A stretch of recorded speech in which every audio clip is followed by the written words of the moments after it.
Hi, and welcome to your Internet Minute from AT&T Fiber, where we demystify your internet connection. Let's talk download versus upload speeds. Most internet plans focus on download. Download speeds bring content in. Think streaming, scrolling, listening to this podcast. Upload speed sends content out. Virtual team meetings, gaming, remote learning, video chatting with family and friends, they all require fast upload speeds to prevent buffering. And we're all doing a lot of uploading now, aren't we? AT&T Fiber is here to remind you that upload speeds are just as important as download speeds. And with 20 times faster upload speeds, AT&T Fiber delivers a faster internet experience than cable. So everyone is covered, from telecommuters and gamers to students. Get AT&T Fiber with unlimited internet data included. No annual contract. Visit att.com/getfiber. Keep tuning in for more Internet Minutes. Limited availability in select areas. Speeds not guaranteed and vary based on combined upload and download speeds versus major cable providers. 1 gig service uploads at 35 megabits per second. Restrictions apply. Check availability at att.com/getfiber. The last year brought a number of new cybersecurity challenges for organizations as cybercriminals attempted to exploit the surge in remote working. But they won't be stopping there, and as we move forward into 2021, cybercriminals will continue to evolve in an effort to find new ways of taking advantage of security vulnerabilities and making money. I'm Danny Palmer, this is ZDNet Security Update. With me to discuss the cybersecurity challenges facing organizations this year is Kevin Curran, IEE Senior Member and Professor of Cybersecurity at Ulster University. Thanks for joining me, Kevin. So, what's the outlook for this year?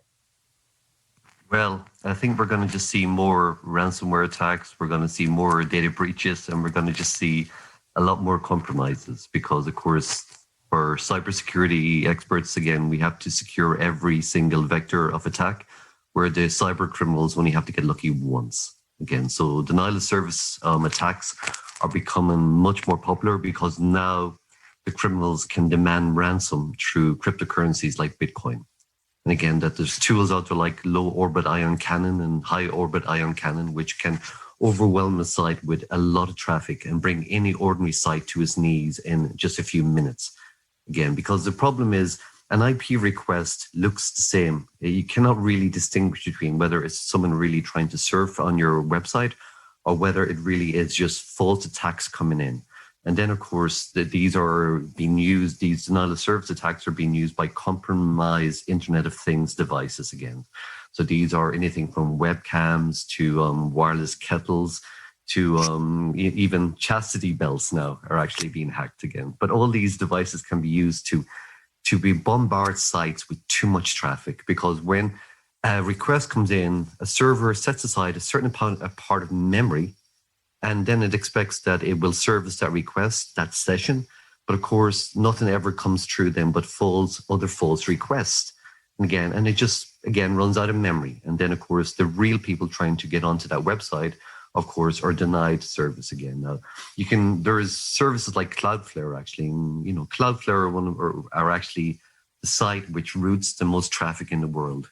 Cloudflare routes more traffic than Facebook, than Google, than anyone else, actually. And of course, only people in the tech sector know who Cloudflare are, and they have certain services which you can subscribe to. And so does Google offer some of these services as well. And some of these are for human rights, organizations which come under a lot of attacks as well. But generally, your average organization cannot cope with that again. So denial of service attacks are a real problem because of cryptocurrencies. Because in the past, only people would do that for maybe fun or just for, viciousness. But now you can make real money on doing denial of service attacks. You just contact the company and you say, look, I'm going to bring your site to its knees unless you pay me X number of Bitcoin. And here's a test. And then the site comes down. And then, of course, it's up to you whether you want to pay it or not. So we're just going to see more of that. And the problem is people buy Internet of Things devices again. So these cheap things which are out there.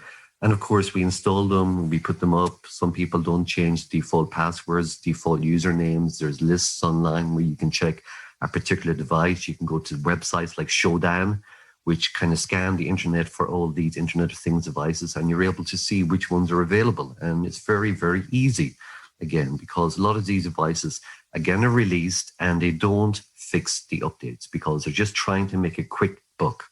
So again, there's no onus on the people who sell Internet of Things devices to actually have a roadmap for security updates.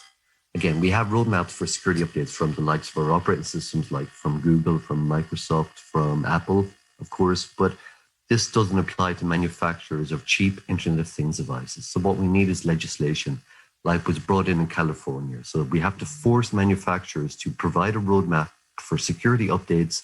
We have to hold them accountable for that. And we have to have legislation which protects the public again, which forces manufacturers to provide security updates for a number of years again. We're not saying forever, but for the useful lifetime, at least, of a device that you buy, that they should actually roll out updates whenever zero-day exploits are found or any security patches, and they have to patch those devices. And that is a problem. Back there already, and with DDoS attacks, you've seen the damage that they can do. You know, we go back a few years to the Mirai botnet attack, which ended up taking down vast swathes of the internet. I remember that day I couldn't use my PlayStation, I couldn't sign into these online services. It was really weird, just because of all these online things that we're used to having at the touch of a button were all down because of one big DDoS attack, which even some of the biggest companies in the world couldn't handle the traffic of. And it was caused by compromised, or in many cases, by compromised IoT devices. There are things which technical people can do, like BCP, network ingress filtering can help again against flooding attacks.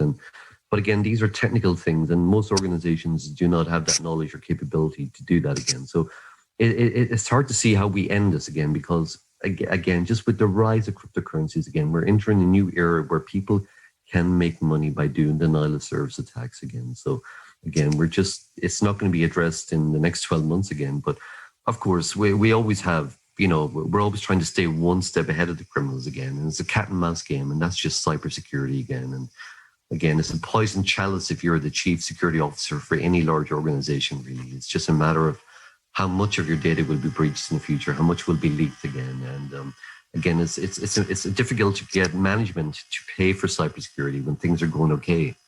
But things which have helped are GDPR, the new General Data Protection Regulations from the EU, again, which again, if data breaches occur, again, companies can be fined up to 4% of their turnover, or up to 20 million, whichever is highest. So again, fines are actually putting the onus back on management again to provide and to take care of the data, to take care of, of just managing our data, really, because data is the new oil, really. And again, we're seeing data leaks all the time.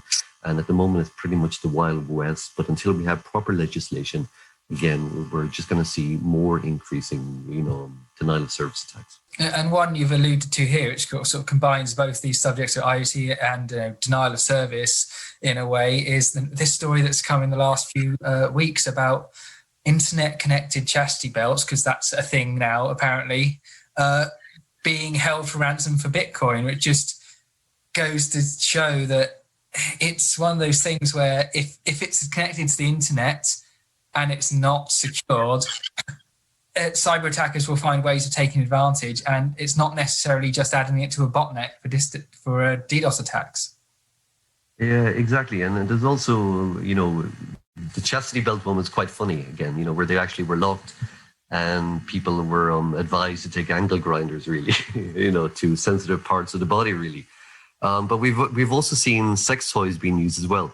Again, that there's been leaks there where people were able to tell, when someone used a sex toy, for instance, because that they had terrible security. A lot of these sex toys, which were again internet connected, again, why was that ever internet connected? But again, there's just everything that can be connected is being connected, and people are just not thinking about it. And again, we're going to see huge data breaches down the line again, and just some sensitive information leaking. Strangely enough, one thing we haven't seen yet really is from an ISP, an internet service provider. We haven't seen the logs of individuals again, because people sometimes think that they take steps to protect their privacy online and go to websites and they use maybe incognito mode within the browser. But that doesn't hide it from the ISP. All incognito mode does on a browser is not just keep a track of the sites on your local browser, but internet service providers know the traffic, the sites that you visit. So we're going to see some, I think, very cringeworthy leaks in the future from ISPs. That's one of the things that cyber attackers prey upon, is the fear around privacy. Once people are aware that things they're doing online aren't as private as they think they are. I mean, we've seen all sorts of things where cyber criminals will leak personal data, names, addresses.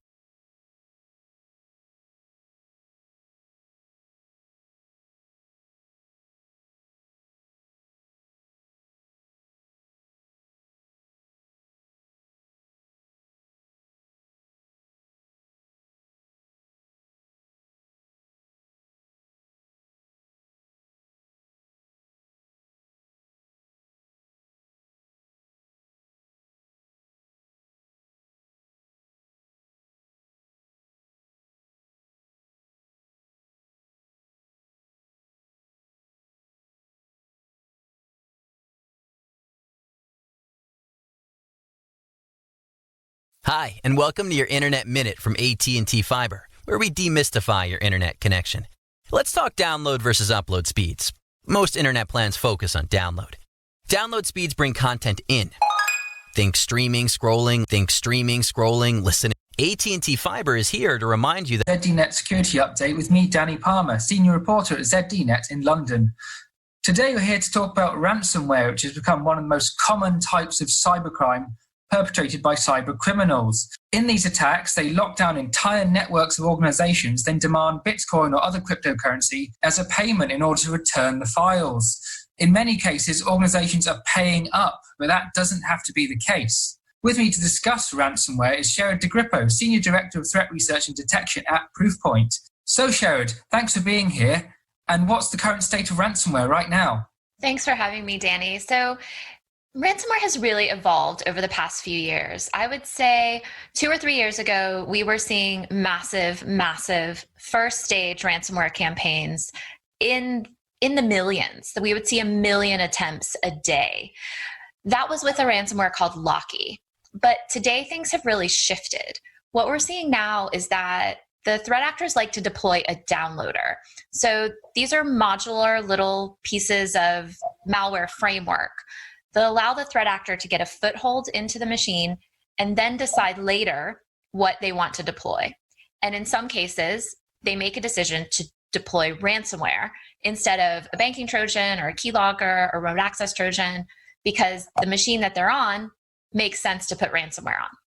And ransomware has fast become the main way criminals make money from compromising these networks, because as you mentioned, there's things like Trojans, but that takes time to make money from, while ransomware, it's almost instant. That's right. And ransomware deployed as a later stage in an attack after a downloader has been deployed first, it allows the attacker to make an intelligent choice. So they can look and see, okay, what are the chances that the owner of this machine would actually pay out? A lot of IT departments have been able to deal with ransomware by simply taking somebody's laptop and handing them a new one and starting fresh. But you can't do that with high value machines that contain server data, customer data, patient data, financial data. If the machine is one that's critical, then the organization is more likely to pay out. And that's how the threat actors are making their decisions. So what are some of the most notorious ransomware campaigns we're seeing right now? So Locky, the days of Locky are gone. And I think that those of us that watch the threat landscape sort of were a bit surprised that it disappeared when it was such a huge player. I think that GandCrab is probably the one that we see the most lately. And that's one that it's pretty standard. It encrypts the files, it asks for a ransom. We watch pretty closely on networks to see when ransom notes are deployed, which means that a machine is about to be encrypted if we see a ransom note sent across a network. So what do you think we can expect to see from ransomware going forward? Because obviously, as you've hinted at, it's always changing. We're constantly seeing new forms of ransomware emerge with new tactics. I suppose that's going to be the same going forward. I think so. I think that we've also seen in the landscape in the past that threat actors would sometimes sort of moonlight with ransomware. Maybe they were primarily focused on banking Trojans and they want to do what works. They want their payday. So they would try a ransomware campaign. I think that we might see that return. I think we also might see the return of sort of the smaller cottage industry ransomware variants where somebody says, hey, I'm just going to do enough ransomware to make a little bit of money and then back off. While the large organized crime syndicates that do that as threat actors will continue to do the large scale ransomware, but only on machines where they feel they have the highest chance of getting paid. So what can organizations do to protect against ransomware, no matter who it's coming from? I think that preparation obviously is the best thing that organizations can do. They want to be ready, not just technically, but from a plan perspective of if we do get ransomware, despite all of our technical controls, what will we do? That question should be already answered. Not just the procedures of how will we handle the technical part, but what do we tell our shareholders, customers, employees, and do we pay the ransom? Making the decision ahead of time takes the emotional heightened state out of the equation. It lets organizations decide ahead of time and be ready. Preparation is really the number one thing to do with ransomware, on top of all of those security hygiene and basics that we always suggest too. Thanks, Sherrod. Good advice. And thanks for coming on the show. And for more on cybersecurity, be sure to keep reading ZDNet. Thank you.